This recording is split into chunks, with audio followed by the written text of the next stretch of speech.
एक फौजी की कहानी। ये कहानी एक सैनिक की है जो वियतनाम में युद्ध के लिए गया था।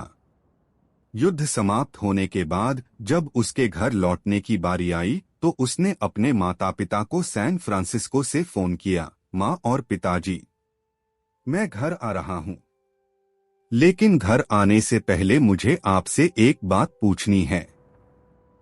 मेरा एक दोस्त है जिसे मैं अपने साथ घर लाना चाहता हूँ। क्या मैं उसे ला सकता हूँ? बिल्कुल बेटा, ये भी कोई पूछने की बात है। हमें तुम्हारे दोस्त से मिलकर बहुत खुशी होगी, माता पिता ने जवाब दिया।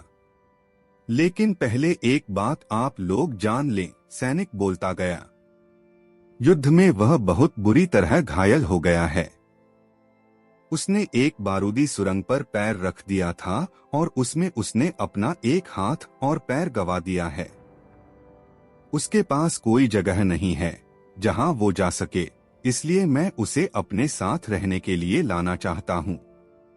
उसकी यह बात सुनकर उसकी मां बोली, बेटा, तुम्हारे दोस्त के बारे में जानकर हमें बहुत दुख हुआ।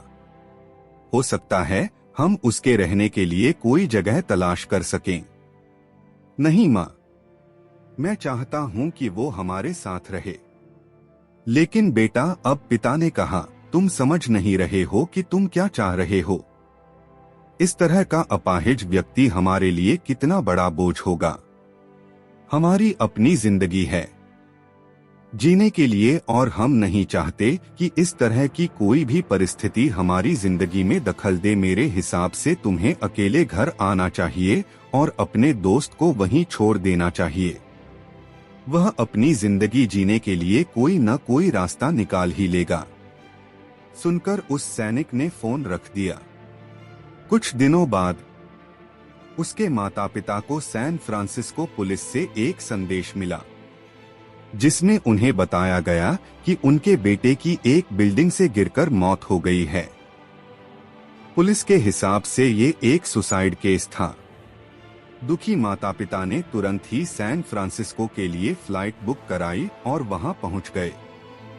वहां उन्हें शहर के मुर्दाघर ले जाया गया ताकि वे अपने बेटे की पहचान कर सकें। उन्होंने उसकी पहचान कर ली, किंतु ये देखकर उनकी कंपकंपी छूट गई कि उनके बेटे का बस एक हाथ और एक पैर था। दोस्तों, इस कहानी में जो माता पिता हैं, वे हम में से बहुत से लोगों की तरह हैं जो अपनी सुविधाओं को सबसे अधिक महत्व देते हैं। वे उन लोगों से प्यार करना या रहना या समय बिताना चाहते हैं जो दिखने में अच्छे हैं, स्वस्थ हैं या फिर जिनके साथ रहकर उन्हें मजा आता है। वे ऐसे लोगों को पसंद नहीं करते जो देखने में स्वस्थ, सुंदर या स्मार्ट नहीं हैं या जिनके साथ वे मजा नहीं कर पाते या जो किसी भी रूप में उनके लिए असुविधाजनक हैं। वे ऐसे लोगों से दूरी बनाकर रखते हैं।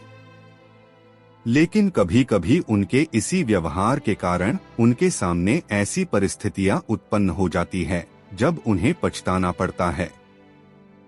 आइए लोगों को वे जैसे हैं वैसे ही अपनाएं और जरूरत पड़ने पर उनकी मदद करें। फ्रेंड्स, आपको ये फौजी की कहानी कैसी लगी? आप अपने कमेंट्स के द्वारा हमें अवश्य बताएं। दोस्तों, मैं ये आपको बताना चाहूंगा कि मैं भी एक फौजी हूँ।